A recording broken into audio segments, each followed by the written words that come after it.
Hello, everyone. I'm Jean-Claude BeyondMystic, and welcome to this special report entitled The Death of the Petrodollar. This is a very important series that we've been putting forward in the last week or two. And of course, today, my guest is Mr. BIX WEIR. You can find him at roadtoruta.com and also on his YouTube channel at Road to Ruta. Let's give him a big warm welcome. BIX, welcome back to the show. Thank you. Thank you so much. I'm so excited about roadtoruta.com and also on his YouTube. BIX, you probably have another window open somewhere. Big warm welcome. Hey, I'm new at this YouTube thing. Give me a break. Holy moly. How's it going, man?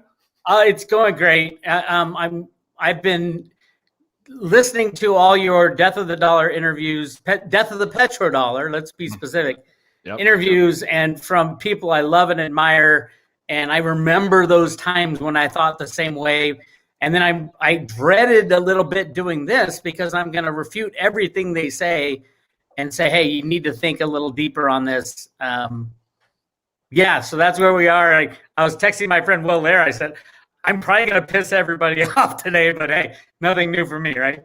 Well, to be clear, it's not like you're going to refute everything they say. They're still basing a lot of their arguments on true factual dates, analysis, and facts. But what you're saying here is there's a much bigger picture and a much broader conversation that needs to happen here. I believe this is where you're going with this, and I'm excited to share this with the audience because I've also been having this conversation on different shows with the audience here that we need to step back, and then step way the F back to see really the big picture here of what's really going on. And the death of the petrodollar is just one sliver here in the cadre of everything that's being thrown at us right now as we're transitioning into this age of Aquarius, the knowledge holder or the knowledge bearer. And so things are absolutely crazy. And as Cliff calls it, the woo, well, these are crazy, crazy woo times. That is for sure. So where do you want to start? Let me just set this up for the audience. Of course, this was all triggered for me anyways, this particular series here. And I thought it was important for the audience because the mainstream media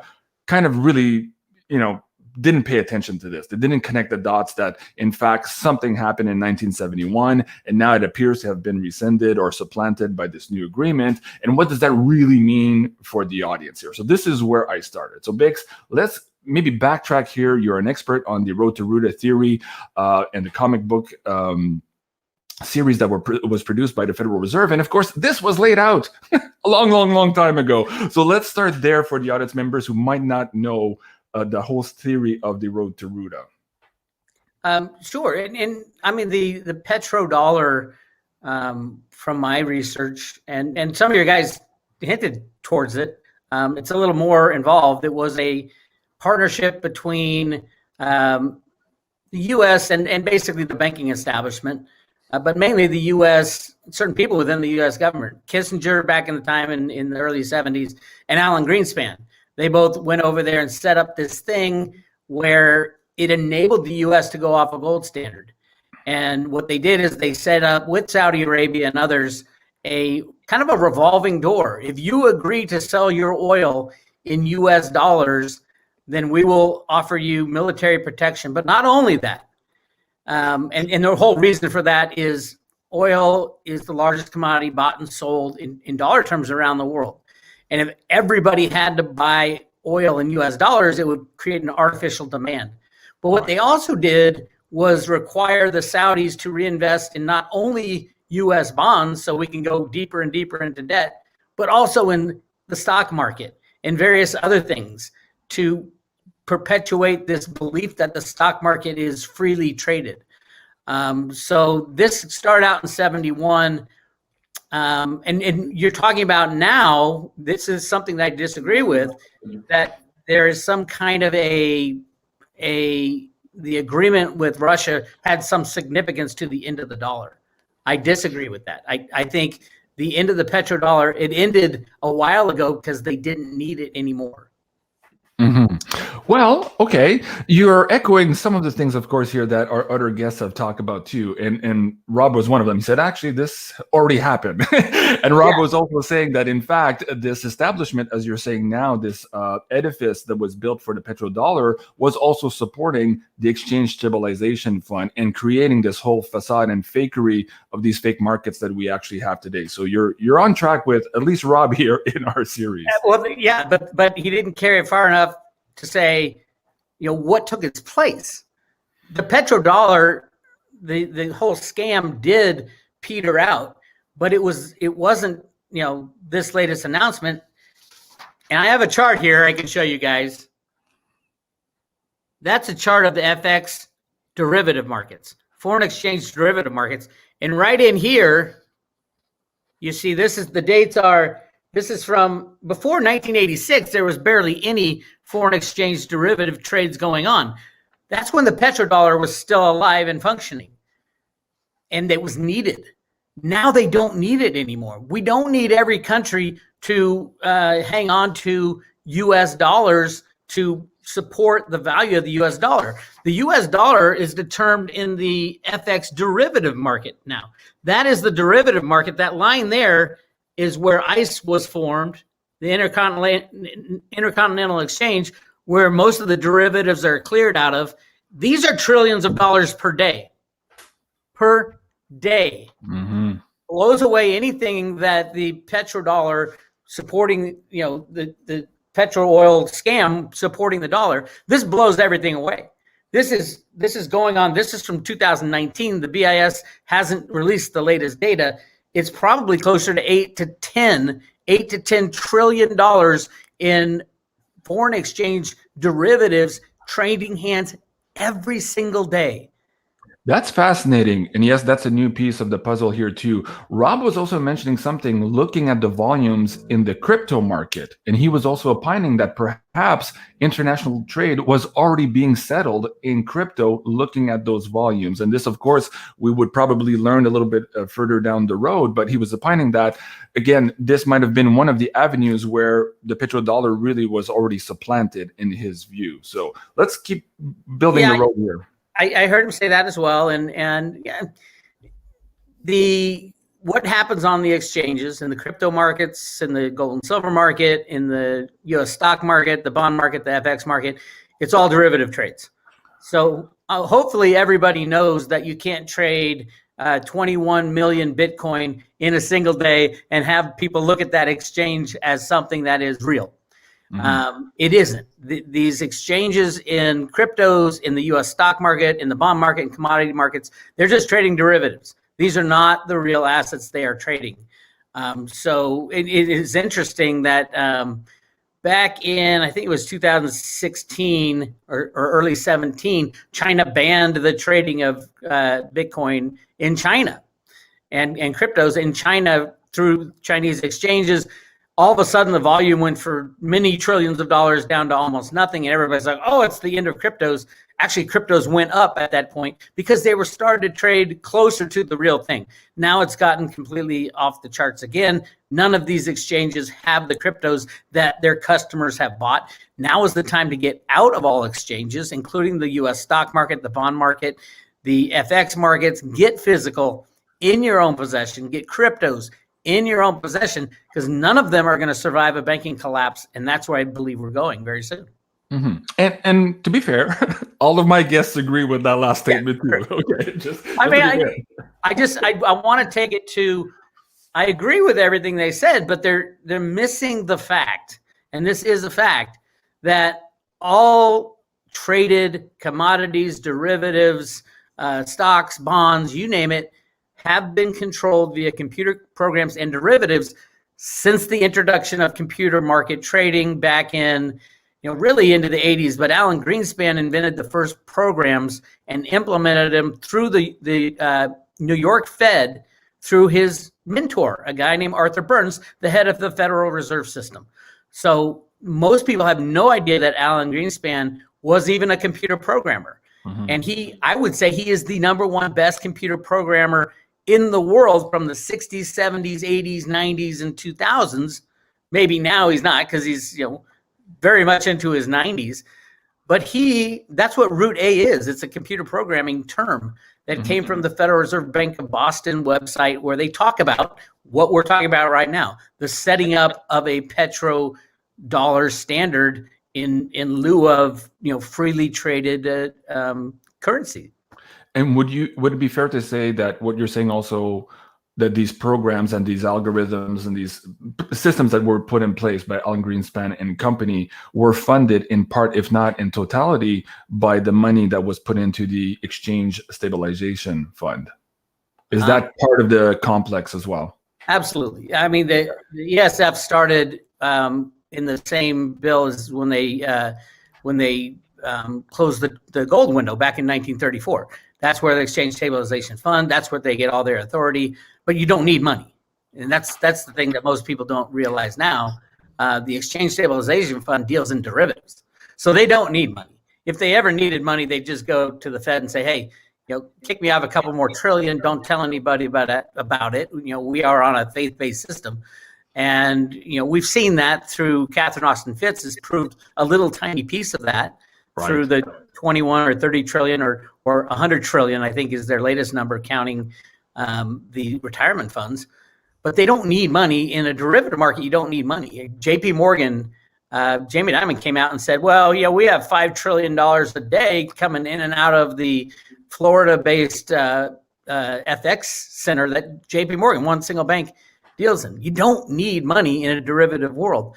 You need regulators to get out of the way. You need unlimited buy-sell opportunities, and you need high-frequency trading programs to keep that all in check. You need the buy-in of a lot of these countries, just buy into the game. Mm-hmm. Just think about it. All our enemies can go buy all the silver available and destroy the banking cabal at any moment, but they don't. So why doesn't Venezuela go in there and spend $30 billion on and buy every single ounce of silver left in the world? Okay, well, don't go too fast. Don't go too fast. We'll get to the manipulation here in a second. I just wanted to bring this up on the screen for the audience who think maybe BIX is off his rocker. What is he talking about? $100 billion? Absolutely. He is. So of course here, this is missingmoney.solari.com. I'm going to put the link here in the live chat for you guys to go and read this document here. But of course, they're saying Skidmore and Catherine Austin Fitts, the 94.7 trillion figure dwarfs the original 21 trillion that they found. So go read that report, and it backs up here what the BIX is talking about. Now, okay, let's just take a little quick detour here and go back to this shit show here in Afghanistan. What's your understanding of what we're really seeing here? Of course, the mainstream media is plastering this, and as we see now, there's billboards and people are chanting obscene things at Mr. B here at some baseball games and football games in the last week or so. But what really is happening here, in your view, and how does that tie in to perhaps the bigger picture where we're seeing all of these old infrastructure programs and mechanisms fall away so that we can build the new? Can you start explaining how this is a much bigger picture here and how this ties into it? Sure. It's in the script. Scene 4, Act 7, Part 3. Let's have Afghanistan go down on the 20-year anniversary of 9/11. Afghanistan being the first place we invaded to try to get that dreaded Osama bin Laden. It's part of the play, part of the. The interesting thing that I saw video of that they didn't really talk about on the news. They talked about all the military equipment that was left behind for no apparent reason. And they also left pallets full of $100 bills wrapped in plastic. I mean, pallets full. And the reality is it's part of, it could be the bad guys paying off the bad guys. They're running out of money. They need more money. More money, more money. You always need more money to keep this game going. But it's part of scene 47. So it wasn't just the anniversary of that event in September in 2001, but it was also the 50th anniversary of Nixon closing that gold window. So, of course, it seems a little suspicious that it's right on cue, right on timing. Okay, anything else you want to talk about in the Middle East and how it ties into all of this? Or again, is this just a big distraction to the bigger piece here that you want to share with the audience? Yeah, I think it would have been much bigger had the petrodollar system been continued to be required. And it literally is no longer needed. Anybody can transact oil in any currency they want. It is going on right now. You look at Saudi Aramco, the largest oil company in Saudi Arabia. They have massive foreign exchange reserves. If they're just selling their oil in U.S. dollars, where are they getting all these other reserves of other currencies? The game was over again. The game was over in the late 90s to 2000s. As soon as derivatives took over the pricing of everything. So here, just so you know, you're agreeing with Jim Willie, because he also said the same thing. How the hell did they acquire all of these other reserves here if they're trading only in U.S. Dollars? Okay, you're okay. Let's keep going. No, I don't disagree. I mean, I loved watching all those shows because I had touched upon some of that, and I learned a ton as well from them. But the ultimate thing that, I've always said, when I discovered the Road to Ruta stuff back in 2007, all my friends at GATA hated me. How dare you say there's more gold than we think there is? How dare you say that the Federal Reserve, Alan Greenspan, did it on purpose to destroy the dollar? How dare you do this? I have always said that at the end of the day, when everything's tallied up, the Road to Ruta theory will be closer than any other theory that has been put forward. This is long before Q and the bad guys and the good guys. I was talking about good guys and bad guys long before other people were. That is the reality. At the end of the day, I'm still amazed how close I was. Nobody knows the whole story. But with the Road to Ruta documents, they gave up so much information about the behind-the-scenes battle to take back our monetary system and take back our country through the printing of money to infinity. And then when Ruta wrote 9/11 in the sand, it was like, wow, all that stuff. And then in 2008, on 9/11, that's when the collapse happened in the what was it? The money market funds. 500 billion was pulled out in a matter of 2 hours, and they were about to see the collapse of every bank on planet Earth. I think that's where we're headed now, between now and the end of the year, and we're coming up to 9/11. It is on a Saturday, so I see drama Friday and Monday, but again, in 2008, nobody knew it happened on 9/11 until Senator Ken Jaworski came out 3 weeks later and said, oh, by the way, on Thursday of that week, which was 9/11, that's what they were dealing with. I think we're going to be seeing, I don't know if we'll see it, but I definitely think we'll be the attack on the bad guys, the final attack. The end game is going to take place this weekend, and then we will see it over the next few months. Yes, he was talking about the electronic run on the bank. I'm trying to see if I can find the clip to show the audience here. I've played this many times before on the channel. I guess it's neither here nor there. Let's go here. I tweeted this a couple of days ago as soon as it came out, and there's a few people in the chat now saying, hey, can BIX talk about this? And I said, ouch, ooh, this sounds a lot like a Lehman event. And at the same time, we're hearing the officials saying, oh, don't worry, it's contained. And I'm like, oh, well, when have we heard that before? It's contained. How does this tie into the whole picture as well? Is this also a different act right on cue? A couple of days ago on YouTube, on my YouTube channel in the morning, I was talking about Evergrande. I called it Evergrande at the time because it had that E and I didn't know how to pronounce it. It is a massive, massive entity with holdings throughout the world. And they are financed by the same lovely banks that we know and love. Everybody has a little piece of this, and it's related to the housing market. And that's such a big thing in the Road to Ruta way to take down this entire system. Remember, Ruta wrote in the sand in the 1981 comic books that they're going to print money to infinity, soaking up all the benefits of unbacked fiat money, build your roads, bridges, houses. Houses is the key. And then they're going to pull the rug away. Along with the Road to Ruta documents, there was a document called Banking Basics. And that is the exact story that they tell of a bank that got over leveraged on housing when housing prices were going through the roof. Everybody and their mother was buying houses. And then the collapse happened. And it talks about how the government might have to take over the banksters. And voila, sandwiched between that and an oil collapse was a picture of the GATA, the Gold Antitrust Action Committee painting of the Federal Reserve, except this one was bathed in sunlight. I've talked about this on the Road to Ruta. I know it's complicated for new people. And I've been doing this 20 years. My story of what is happening right now, which everybody's talking about, the collapse of the banking system, I've been talking about for 20 years. It is just closer now than it ever has been. It could have happened back in 2000 or 2001 when I started this journey. The same thing is in place.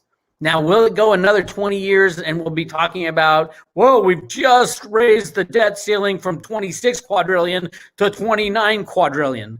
I don't know. It doesn't feel like it. It feels like we're ready. It feels like we're ready on a financial standpoint, from a government standpoint of breaking down, from a medical standpoint, obviously, and from a spiritual standpoint. I think there's enough spiritually awake people to understand that this is why we are here. We human beings here today have come here to experience and learn and help with this transition. That's my take. I agree. And Parisa is asking, okay, well, what's the final attack? What's the event? Like, what are we going to expect? We're going to get to that in a moment, Parisa, here, because I want to ask BIX about timing. I'm going to bring in some of the remote viewing and also some of the Cliff High webbot data that was posted also recently. So, but let's talk about this shock and awe moment video that you put out today. What are you picking up here, and what are you trying to broadcast to the audience here that may be making them jaw drop here in the next couple of days or weeks here? What is it that you're feeling that we don't know yet, Bix? Well, I just wanted to put the picture of the half-naked girl to keep up with your view count. Burning the $1 bill or $100 bill. I love that picture. Anyway, so the shock and awe part is I want everybody to be, I'm not a fear monger at all. As a matter of fact, I am completely, I know how they use fear against us. Mm-hmm. But this shouldn't be fear. Getting your assets out of third-party hands should eliminate your fear about the system crashing. That's my take. The whole video I did this morning was about third-party risk. Nobody's going to survive this. Coinbase is now fighting with the SEC. What does that mean? They're going to shut down Coinbase, and you're going to have, if you have coins in Coinbase, they're going to be stuck in a bankruptcy. Like my Bitcoin, I have one Bitcoin stuck in the Mt. Gox bankruptcy. They value it at $450 today, and I still don't have access to it. That's what will happen to Coinbase and Kraken and Binance and all these crypto exchanges, as well as the commodity exchanges, as well as the stock market. Third-party risk has never in the history of finance been higher. Third-party risk, meaning you have to rely on some entity staying in business for you to get your asset. That's what the shock and awe is. And it's not to put fear into people. It's the exact opposite. It's to take fear out of writing this thing out. If you get your assets out of the system, you're not as afraid going into the collapse that has been planned for over 100 years. Mm-hmm. Okay, let's get into, we'll get back to that in a moment here. And I wanted to bring the timing aspect into it here. Gunlock posted something in Zero Hedge the other day. He was talking about the roadmap to losing the world reserve currency. And as we're discussing now, it's kind of a moot point, and I get that. No, but I think the terminology is very important here. Okay. World's reserve currency. The United States, the US dollar, has been the only fiat world reserve currency in history and will be the only fiat world reserve currency in history. There will never be another one to take its place.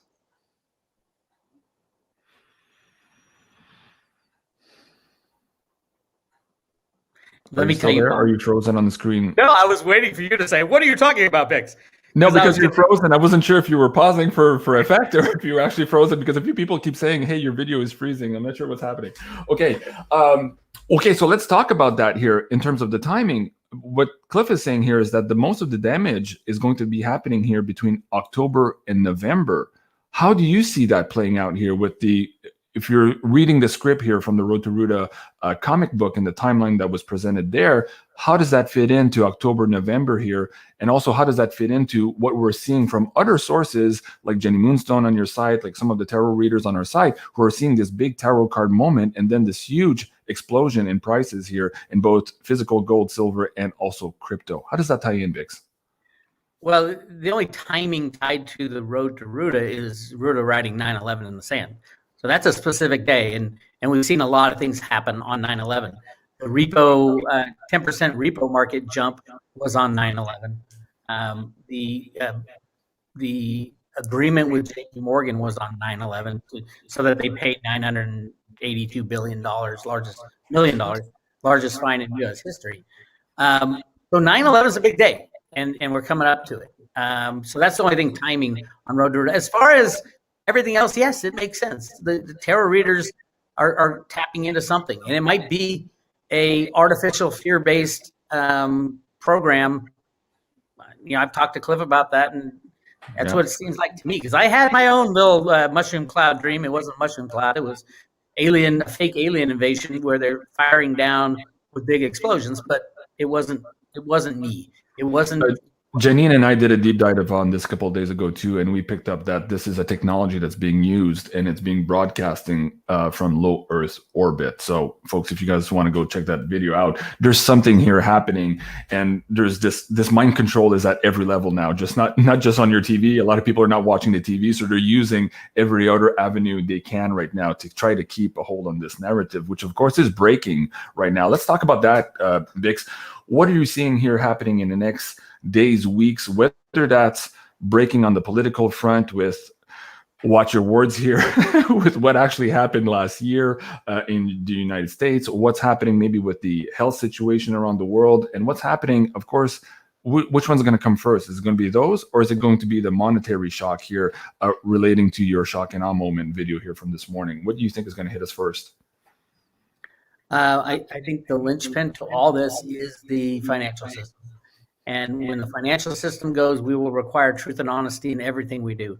No more Freedom of Information Act pages that come out all blacked out.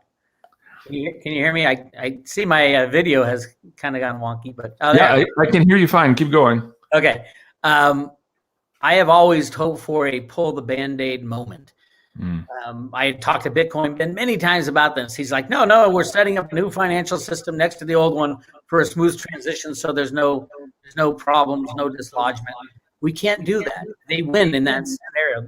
They love time. Time is on their side always, and that is, we need truth and honesty in our dealings with everybody, and we require it in our financial system.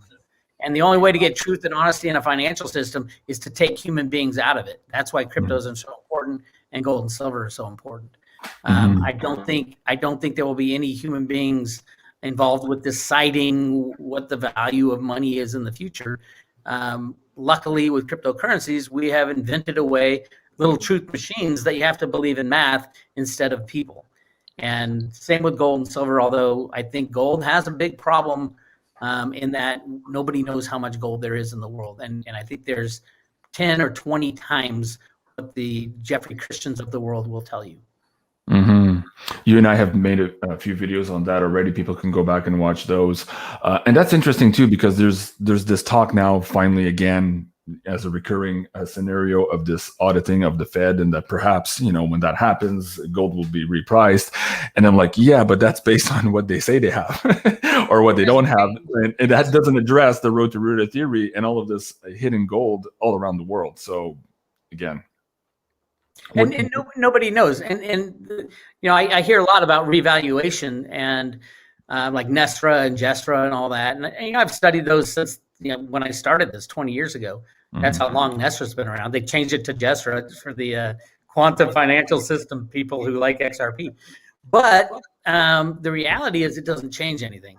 The bad guys would still have, if you revalue something, everybody who had certain value in certain things, it would stay the same. The bad guys would have all their value. For the bad guys to lose, all you have to do is destroy the fiat system and then arrest the criminals. Hopefully we can get a new justice system going with new laws that benefit mankind instead of benefit them. Okay, let's move to maybe a topic where we can find some disagreement, because so far we're pretty much on track. You've added a few points here, but let's get into some of this narrative here. I love Dick. I hate saying that. Can I quote you on that? Right. It sounds a little weird, but I love Mr. Alligator. I'll say it that way. But I don't agree with him in his premise of where things are going. I understand that this is where they want to go. And when I say they, the bad guys. So I understand that part. I just don't think they're going to achieve it. This is my personal opinion. Now, in Dick's opinion, these bad guys have been here forever, for thousands of years, and they'll be here for thousands of years. And the best that we can do here is maybe navigate and work the system so that we have a better position in the new system. I'm paraphrasing here, but that's essentially the position statement that he brought forward in that interview. I personally don't agree with that. I think that we're moving into this new era of time, new energies in space, and I believe that the energies that created these old structures by necessity will destroy the old structures, and there's new structures coming in. And in that chaos, humanity has an opportunity to finally get rid of whoever he's talking about, and we don't need to get into the conversation here. That's a whole other show. That's my opinion there. Bix, where do you differ on that narrative? I agree. I agree with you 100%. And having known Dick Allgaier for so long, at first I was very scared for him and sad to see him going down that path. And it all springs from this guy, Michael, that he's talking, a European guy he's talking to. And I've talked to Michael for hours, and I said, I choose not to follow your narrative. And he's right. I mean, Michael's right about where the bad guys want it to go. He's not right about that they are omnipotent. I think Dick is stuck in a world of fear. And fear is not good for the soul, and it doesn't help him. And, he's been through struggles. He was so afraid he had to split town. I think that was more, he left Hawaii, he went to this little island. I'm like, why are you doing this? And he wouldn't listen to me. But he is, I think that was more related to his viewing of the empty streets in America, which we saw when we all had to go on lockdown. But the fear factor of being exposed to what the bad guys want to do and have been able to do for thousands of years. He is, Michael's 100% correct on that, but he's 100% wrong on the nature and spirit of change of the human soul. Mm-hmm. And I think I'll put my soul up against any globalist or world leader or administrator, as Dick calls them, or ET, or even other souls, because I know in my heart that what they're doing is not right. Free will is the way to go, and there is no room for free will in their scenarios, the scenarios that Dick believes are. There's no way we can get out of them. And because Michael is telling him that. Mm-hmm. And I would say to both of them, Dick especially, there is another way, and you don't have to listen to Michael. And I'd say to Michael, hey, even Michael, you being involved in this world for so long and knowing all the pieces and parts, you must know as well. The bad guys know that nothing lasts forever. And from a spiritual standpoint, this is a huge change. This change has never happened in thousands of years. So the bad guys, I think the bad guys are already gone from the ET level. It's just the minions left. But I would ask Michael, hey, get with your guys and say, hey, are you still there? Are the leaders still there? Or did they already take off knowing that this game has been lost? Well, on that note, Penny Kelly and I did a video. This is on our pay-per-view because of the language. We just couldn't put it here on YouTube. And we talked about ETs and human trafficking. And we talked about this systemic program of harvesting planets and how that works. And basically, she talked about some of the characters in that particular program and the fact that they had decided to leave, that they knew this harvesting program would fail here because there was too much of us already fighting the system. And they knew mathematically and perhaps through Project Looking Glass technology, looking into the future, they knew they had lost this already and they're gone. And so what you're saying here, that perhaps we just have the low-level minions trying to fight that same fight now, not realizing that they don't have the old upper backing anymore, is definitely a conversation that we need to have and we need to follow. And this is what I was trying to get at with Dick too. I'm like, well, we need to at least have the conversation. And he was like, oh, no, I'm not into rebellion here or rebelling over the overlords or something like that. And I wanted to bring up this picture to him while he was live. I'm like, well, your overlords is that old guy here with the buttons and the technology behind the curtain in the That's Greenspan. What's that? That's Greenspan right there with the computer program behind the scenes. Right, and of course the road here is the yellow brick road. Of course, is gold, and in the original book, her slippers were silver and not ruby. So it tells you. You guys can go see the documentary on this. Also, I think it was Bill Still. I think is Bill Still. I've done 2 articles on it about the remakes. They did 2 remakes, 3 remakes now, but I did 2 long articles on the remakes and how it relates to the original. And it is, I mean, this battle's been going on for over 100 years in the United States, the battle for sound currency. And the reason it was not allowed to show its head is because of the disruption it would cause in our monetary system, all the way back to the gold in the Grand Canyon. You know, there was only 120 million ounces of gold in the United States being used as money. And then all of a sudden they find billions of ounces in the Grand Canyon. It would have absolutely destroyed the monetary system, destroyed the government system, destroyed the balance of the rich and the poor. Everything would have been destroyed. Concentrated wealth into certain hands, which pretty much it did. So yeah, it's a bigger story than just the little things you see on TV. Well, that's one of the conversations I've been having in the last couple of weeks, because people say, oh my God, there's this new evidence that comes out that maybe Mr. T is part of the Patton bloodline and the Jesus bloodline. And then some other people are saying, oh, no, he's the black sun and it's a big con and we're being squeezed to the squeeze gate or whatever it is. And I'm like, okay, to some extent that's important, because there are a lot of people are holding on to those frequencies. They're holding on by their nails here to try to hold on to the reality they've just decoded, because their last reality was just crushed a week ago, and they're having to find every day that they have to reconstruct the reality that they're in, and they're all in this cognitive dissonance fatigue. I totally get that. But what I'm trying to do also with the people who can have this conversation is step back and say, okay, these are all the low-level cons. We're all like, we're tripping in the flowers of the carpet, I think is the expression in English. Anyways, it sounds better in French. But these are low-level cons. There's much bigger things at play. And I think this is what you were heading into in having this conversation here with us today, Bix. I really appreciate that, because again, for those of us who can stand having our whole worldview again ripped from what we know to have to reconstruct it, we need to be here for those that can't right now. We're holding that line for a lot of people. And I really appreciate this conversation, Bix. And I hope that we can have more, because that's really where it's at. Because if we get into these little quadres or these little, how do you call them, limited hangouts of information, we're missing the big picture. And I said something the other day in a show, I think it was with Catherine Edwards. I said, every time we realized that we were placed into a box and we're like, okay, now we're free. And then we realized, oh shit, we're in another box. The smaller box was in this bigger box, and then there's always another box. So as humans now, we have to realize that for thousands of years, as Dick is saying correctly, we've been placed in all of these boxes by design, by control. It was all part of the system. And it's our job to realize now that there is no box. And so for that to happen, we really need to expand our way of thinking, and we need to be having these conversations, adult conversations. And sometimes we can agree to disagree, but at least we're moving the needle forward in our understanding of things. And again, Bix, really appreciate this conversation. So let's talk about... Before you move on to the next thing, I would like to say, and thank you for doing this. I mean, there's so much to learn. Nobody has all the answers. And probably a lot of people are like tickling around the truth, including myself. But if you watch all of these discussions about the petrodollar, the death of the dollar, things like that you posted, you can come up with your own understanding of how the system isn't what they told us it would be.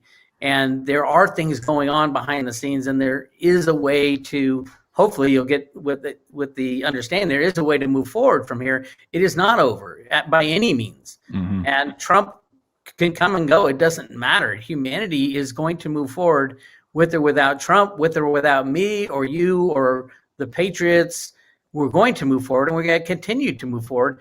And if we move forward in a positive light built on sound structures and honesty and truth, instead of what we built was a shaky foundation built on lies, we'd be so much better off. Life would be so easy to navigate. And that's where we're going. And there's no stopping it now. Yeah. And I'm also optimistic. And I also espouse the view that once we shake this whatever it is that's on our back. Somebody says the monkey off her back. Oh, it's a much uglier than a monkey. It's a Litecoin motorcycle ride. Yeah, exactly. It's much uglier than a monkey. I assure you of that. But yes, once we get that off our back and we can have adult conversations about getting that off our back once and for all, and then we get into who we are, where we're coming from, like all of this history of ours has been skewed. So we don't even know that. So once we understand that, then we can understand collectively and decide collectively where we want to go. And human ingenuity, spirit, it's so amazing when it's not being clamped down. So can you just imagine the things that we can do? And all of this wealth that's been extricated from our systems. And again, maybe we can recap this for the audience here. I keep saying on my show that in order to understand what's happening in the world now, you have to come to terms with the fact that we're not in an enclosed system. And a lot of people go, what do you mean, JC? We're not in an enclosed system. So a lot of our resources are being funneled off the planet. And then once you realize that, you're kind of, oh, okay, some of the things now start to make sense. Well, who's calling those shots? Well, again, we're not in an enclosed system. So then you're like, oh, okay, then it starts to make sense. So when we have that conversation and we realize where all those resources went, and perhaps if we can put our hands on it and repatriate those resources towards the objective that we, as the true humans or the awakened humans, can put forward, oh my God, can you imagine the possibilities? Right now, we're living in fear and in this fake illusion of scarcity when in fact there is abundance. We've just been hidden from the abundance because it's been siphoned off of us, both energetically of our own body, of course, and also planetary on a planetary scale. What are your thoughts on that, Bix? I love it. You know, when you talk that way, I remember the movie Jupiter Ascending. Mm-hmm. If you ever watch that movie, it's like I remember Christoph, my spiritual buddy, saying, "Watch this movie because this is closer to real life than you actually know." And I watched it years ago, and I'm like, "Holy mackerel! Is that really what's happening? The harvesting of the energy of the souls on planet Earth and things like that." But at the end of the day, even that group, even those groups of ETs or aliens or whatever, they are not in control of my soul. They are not in control of my experience here. And I know I'm at that point of knowing that my soul can defeat any of these people, mm-hmm. personally or as a group of souls. As a humanity is amazing once we are out of the fear mode, because it is our God-given right to have self-determination, and no one's going to take my free will, and no one should take anybody's free will. And that's what our country was founded on, and that's what I'll fight till my last days. And if I lose, okay, what a great adventure it was. I did my best. I'll come back and try again at some point, because right. It is definitely not the plan of humanity to continually be the slaves to other entities, either human or non-human, or other souls. We came here to break that bond, and we are breaking the bondage of unbacked fiat money, debt money. Money shouldn't be debt. It is born as debt these days, but it shouldn't be that way. So I'm begging everybody to stand up and say, hey, I'm a spiritual being living a physical presence, and just think how powerful your eternal spiritual being is, especially compared to these terrestrial types of people who have to live off other people's energy, shall we say. Right. I had a show last week with John Hutchison, and we got into some nebulous territory about us being batteries, and he said a few things. I'm like, oh, shoot, I have to pull the interview, delete his comments, and then put them back on. But yes, you're actually right on point there, Bix. And folks, you can watch the Matrix movies. You'll understand a little bit more what's happening here and some of those components in the things that are going around right now. Anyways, it all ties in. But I agree with what Bix is saying. We're all these eternal souls. And again, I was having this conversation yesterday on my Between the Lines video. I was at the river. I was saying, yeah, we're all eternal souls. We came here. We're just very temporarily living this experience, but we chose to be here for this particular fight right now. So, of course, we need to step into our mission. And our mission is not to just wait and watch it go by and pretend that everything's okay. Well, for some of you, maybe that is actually. I can't disagree. Maybe that's the soul choice and the soul mission that you did. I know for a fact it's not mine. And I know for a fact it's not BIX either. We're doing our thing here, and it's not always been easy. That's for sure. So okay, love Jupiter ascending. Paige Goodyear. So say hello to Paige, the one of the amazing people who make Road to Ruta happen in the background. So that's Paige Goodyear there. And of course, if you guys haven't seen, Paige is very talented. She contributed to our video here. Let me bring that up. Oh no! Here we go. We had to go. Very smelling, of course. And this is our friend Paige. We had so much fun with this video, guys. Go check it out. This was the Grandmaster Wu. It was an homage to Cliff High and DMX. So, anyways, it was a fascinating collaboration with all of the crypto Wu gang. All you're going to show a Paige is her rear bouncing around. Okay. Was that the only one? Wait, let me see. She's here in a few more times. But yeah, she's an amazing dancer. And I think it was Josh who sent us the videos, yes. Who did the editing. There she is.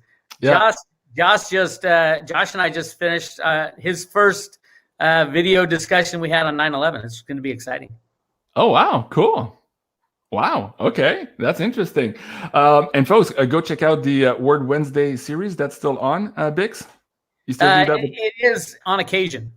On occasion. When Paige can fit me into her busy schedule. Into her busy schedule. Okay, that's really good.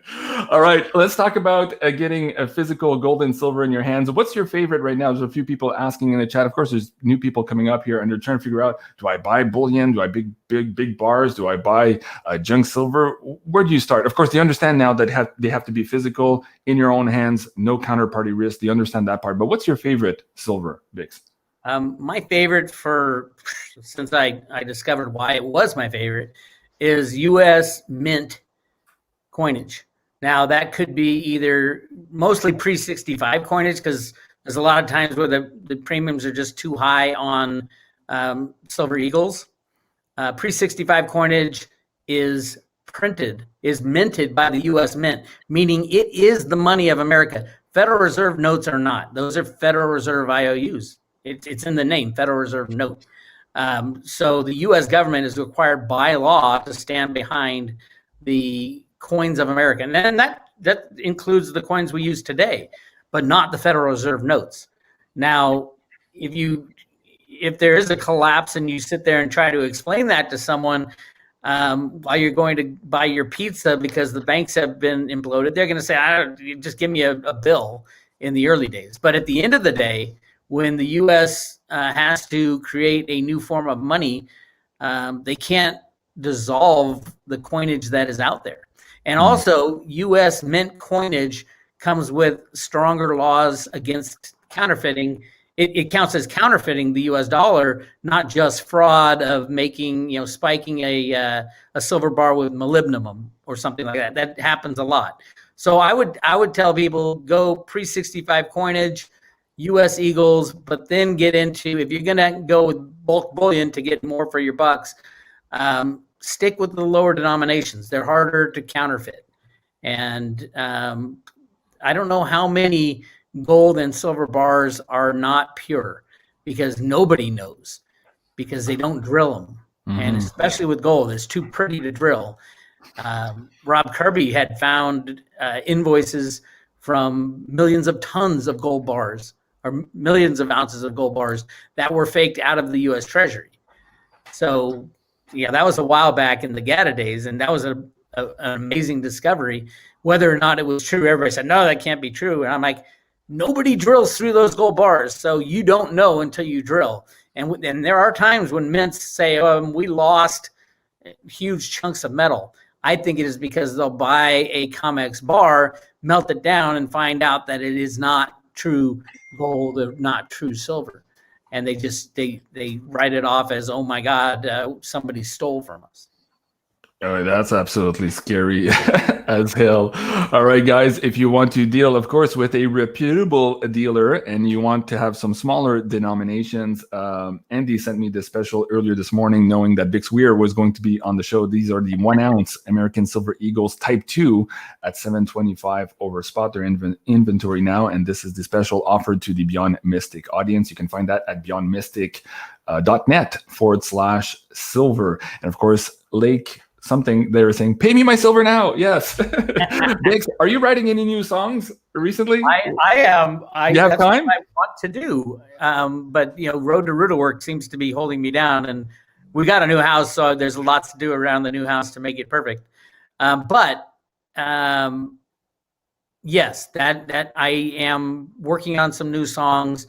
I've got a show in Texas with Bitcoin Ben. It's just one night, so it's not a Road to Ruta event. But you can go to bitcoinben.io and check out the Texas event. I think it's October 9th and 10th. I'll be singing at their party at night for an hour and a half. I'm really excited about that. Wait, talking is that the one? I thought he invited me to a crypto woo thing. Is that the same one? Because I said, well, I'm on lockdown. I can't fly anywhere. Or is that next year? That's next year. Yeah. Okay. I'm going to that too. Yeah. Okay. Okay. So let me bring that up.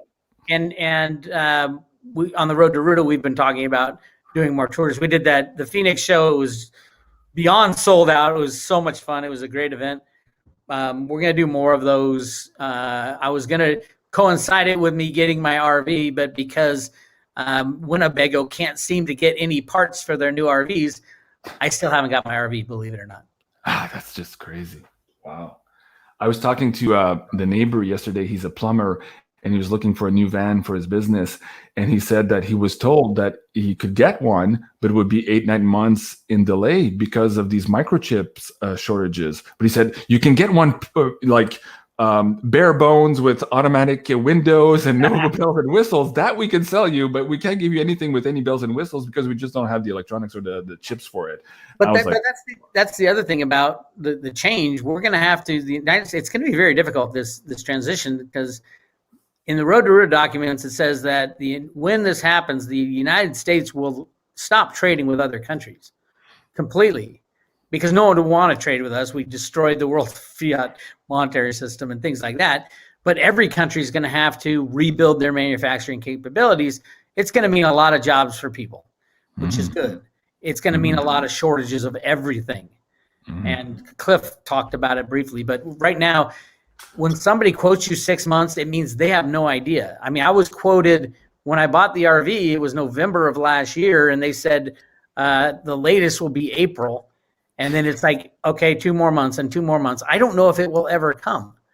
And it's brand new from Winnebago, and they have all kinds of orders. They just can't deliver. And remember, a car has so many pieces and parts. All it takes is one part that you can't get. You can't get the thing to roll down the window, and they can't sell the car. Yeah. So we don't know if it's the ashtray or the electronic parts or just China screwing with us, or we don't know what it is. But clearly the accessibility of parts and things that we take for granted are gonna, it's bad now, but it's gonna get a lot worse.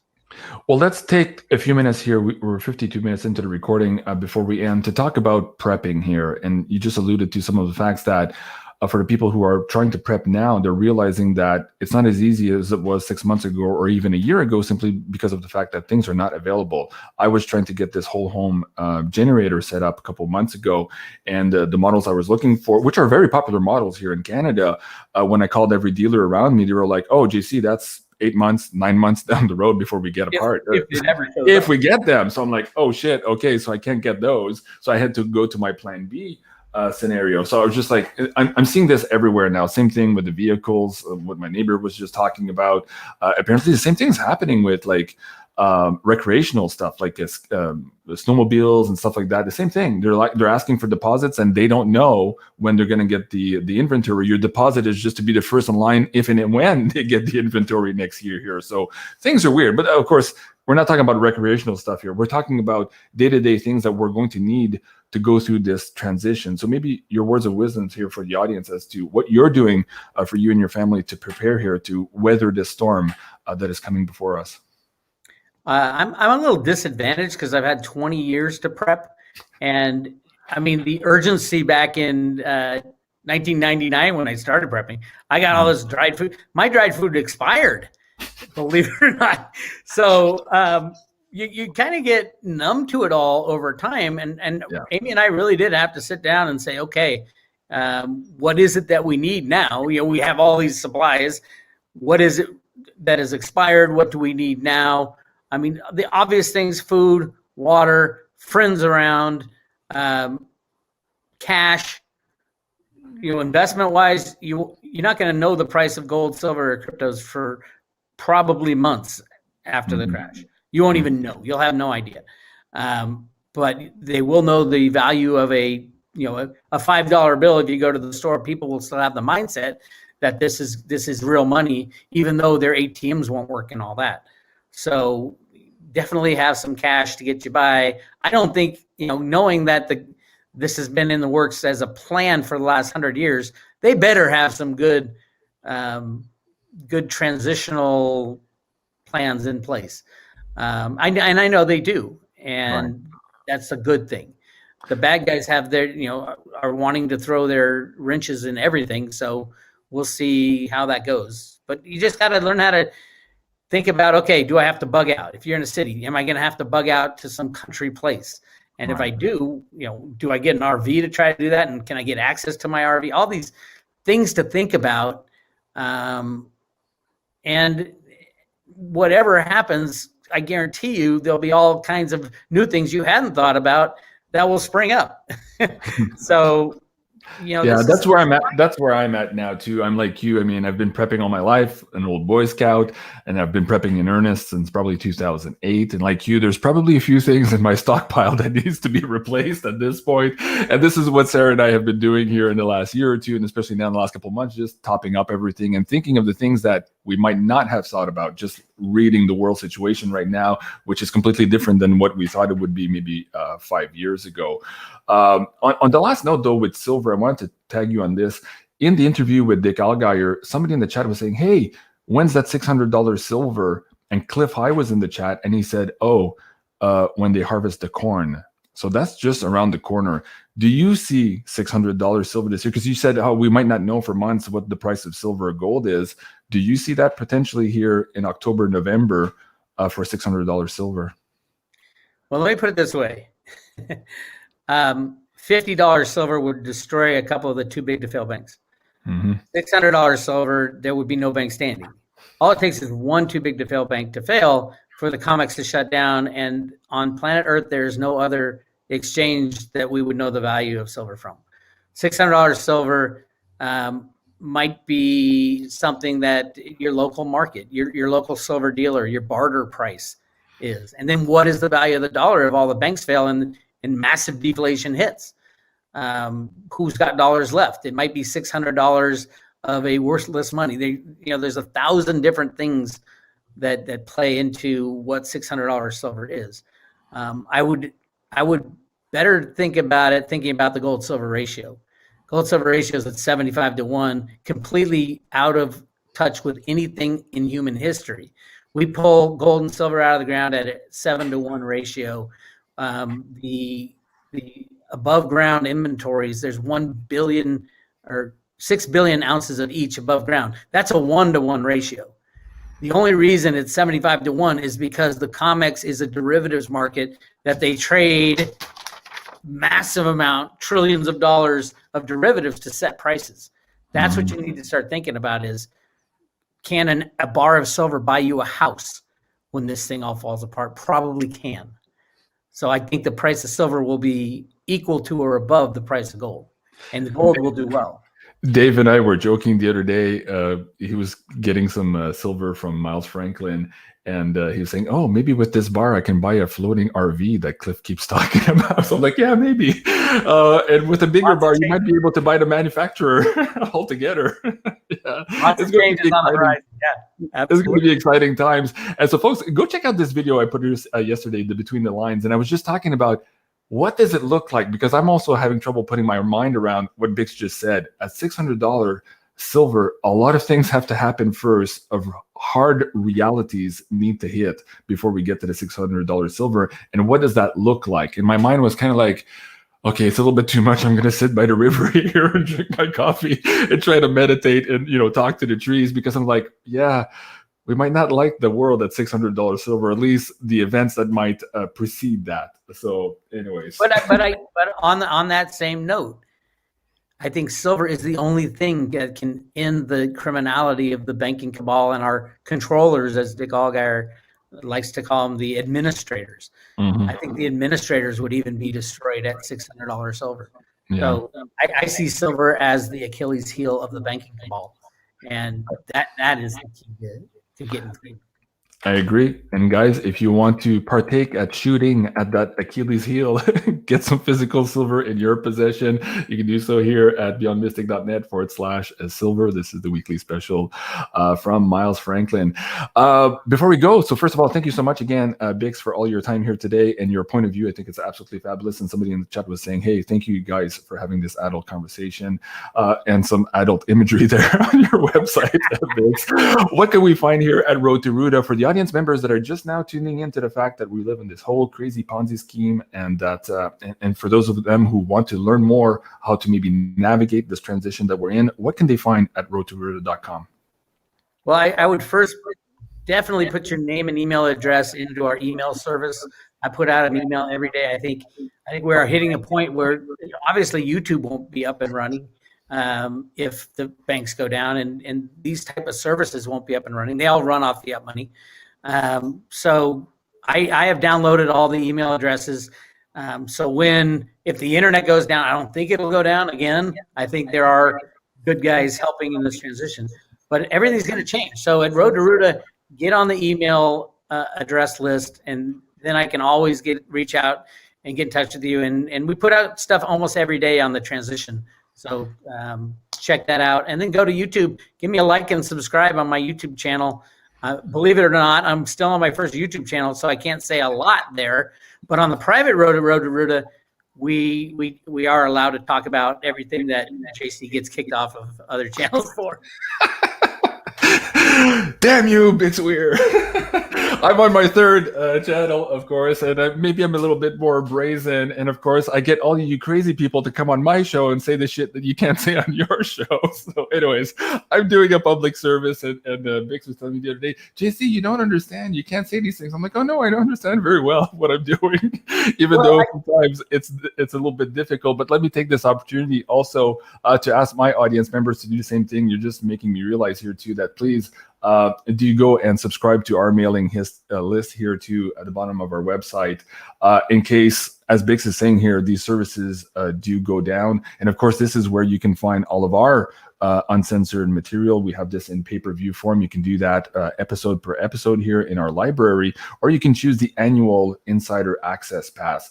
And come to think of it now, that makes a lot more sense too, because if all of these payment systems crash here and are because of the whatever transition that we go through, those of you who have this insider access pass for a year, at least I'll be able to communicate with you that way. So that's something maybe to consider here also, guys, moving forward. And I really appreciate all of your support. And please do go and like and subscribe here at my third backup channel on YouTube. And just go to BeyondMystic 3. What's that? You know what's great about your audience now knows that you're going to get kicked off. You have like a migratory audience, because they're going to track you down no matter where you are. And that's a really good thing now. I hadn't even thought of that. Yeah, that's true, actually. On my third try now, it's like I'm back up to 27, but I'm still not up to where I was on the last channel. So there's still people who were dispersed. And it's funny you say that, because a few of the tarot readers on the channel, this last deletion, and I was working hard to not say things on this last channel, and I got deleted anyways without a single strike or warning. But the channelers were saying, oh, it wasn't the language, it's the community. They want to disperse that community because when it comes together, it's too strong. So I'm like, oh, that's a whole other story here. So perhaps these numbers here that we're seeing on the screen are not the actual numbers too. And I see that sometimes. I see the numbers fluctuate, or I see my videos at 7,000 views and the next day there's only 2,000 views. I'm like, how'd that happen? So there's weird things happening in the world of YouTube, folks. All right, folks, that was Mr. BIX WEIR from road2ruta.com. Go check him out and check out the private road to get access to all of the crazy information, including the spiritual side of things with Janie Moonstone. And this was the death of the petrodollar, an adult conversation about bigger things with Mr. BIX WEIR. I love you guys. Thank you so much. Have a great day. And join us tonight at 8 o'clock Eastern for our show with Janine. Yay! Have a great day. Au revoir. Au revoir.